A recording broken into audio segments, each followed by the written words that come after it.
Hi friends, Nandini ಕಿಚನ್ಗೆ ಸ್ವಾಗತ. ಯಾರಿಗೆಲ್ಲ ಕಫ ಕೆಮ್ಮು ತುಂಬ ಅತಿಯಾಗಿದೆಯೋ ಅಂಥವ್ರಿಗೆ ಒಂದು ಅದ್ಭುತವಾದಂತಹ ಕಷಾಯ ಮಾಡಿ ತೋರಿಸ್ತಾ ಇದ್ದೀನಿ. ಒಂದು 4 ಪದಾರ್ಥ ಇದ್ದರೆ ಸಾಕು, ನೀವು ಕೂಡ ಮನೆಯಲ್ಲಿ ಟ್ರೈ ಮಾಡಿ. ಮಕ್ಕಳು ದೊಡ್ಡವರು ಎಲ್ಲ ಕುಡಿಬೋದು. 2 ದಿನದಲ್ಲಿ ಕಡಿಮೆ ಆಗುತ್ತೆ. ಇದನ್ನು ಸ್ವಂತ ನಾನೇ ಎಕ್ಸ್ಪೆರಿಮೆಂಟ್ ಮಾಡ್ಕೊಂಡಿದ್ದೀನಿ. ಈಗ ನನಗೆ ತುಂಬ ಕಡಿಮೆ ಆಗಿದೆ.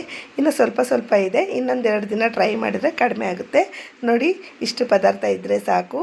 ಈಗ ನಾನು ಇಲ್ಲಿ ಒಂದು ಅರ್ಧ ಗ್ಲಾಸಷ್ಟು ನೀರನ್ನ ಸೇರಿಸ್ಕೊಂಡು ಬಿಸಿ ಮಾಡ್ಕೊಳ್ತಾ ಇದ್ದೀನಿ. ಇದಕ್ಕೆ ಒಂದು ಅರ್ಧ ಚಮಚದಷ್ಟು ಮೆಣಸು, ಅರ್ಧ ಚಮಚದಷ್ಟು ಒಣಶುಂಠಿ, ಒಂದು ರುಚಿಗೆ ತಕ್ಕಷ್ಟು ಒಂದು 2ರಿಂದ 3 ಪೀಸಷ್ಟು ಕಲ್ಸಕ್ಕರೆ, ಸ್ವಲ್ಪ ಒಂದು 1/4 ಚಮಚದಷ್ಟು ಅರಿಶಿನ ಪುಡಿ ಸೇರಿಸ್ಕೊಂಡು ಚೆನ್ನಾಗಿ ಈ ರೀತಿ ಕುದಿಸ್ಕೊಳ್ಬೇಕು. ನೋಡಿ, ಅರ್ಧ ಗ್ಲಾಸ್ ನೀರು ಸ್ವಲ್ಪ ಕಡಿಮೆ ಆಗೋಷ್ಟು ಕುದಿಸ್ಕೊಳ್ಬೇಕು. ನೋಡಿ, ಈಗ ಇದಕ್ಕೆ 1 ಗ್ಲಾಸಷ್ಟು ಹಾಲನ್ನ ಸೇರಿಸ್ಕೊಳ್ತಾ ಇದ್ದೀನಿ.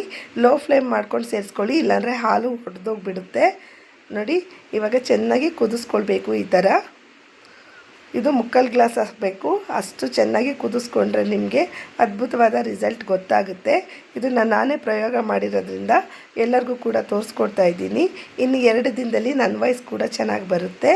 ಇದನ್ನು ನೀವು ಕೂಡ ಮನೇಲಿ ಟ್ರೈ ಮಾಡಿ. ಇನ್ನು ಚಳಿಗಾಲ ಬರ್ತಾ ಇದೆ, ಮಕ್ಕಳು ದೊಡ್ಡವರು ಎಲ್ಲರೂ ಕೂಡ ಕುಡಿಬೋದು. ಇದು ಜಾಸ್ತಿ ಸಮಯ ಕೂಡ ಬೇಕಾಗಲ್ಲ. ಬಿಸಿಲಿ ನೀವು 2ರಿಂದ 3 ಸಲ ತಗೊಳ್ಳಿ. ತುಂಬಾ ಅದ್ಭುತವಾದಂಥ ರಿಸಲ್ಟು ನಿಮಗೆ ಗೊತ್ತಾಗುತ್ತೆ. ಈ ವಿಡಿಯೋ ಇಷ್ಟ ಆದರೆ ಲೈಕ್ ಮಾಡಿ, ಶೇರ್ ಮಾಡಿ, ಕಮೆಂಟ್ ಮಾಡಿ, ಸಬ್ಸ್ಕ್ರೈಬ್ ಮಾಡೋದನ್ನು ಮರಿಬೇಡಿ. ಇಷ್ಟೊತ್ತು ಈ ವಿಡಿಯೋ ವಾಚ್ ಮಾಡಿದ್ದಕ್ಕೆ ಥ್ಯಾಂಕ್ ಯು ಸೋ ಮಚ್.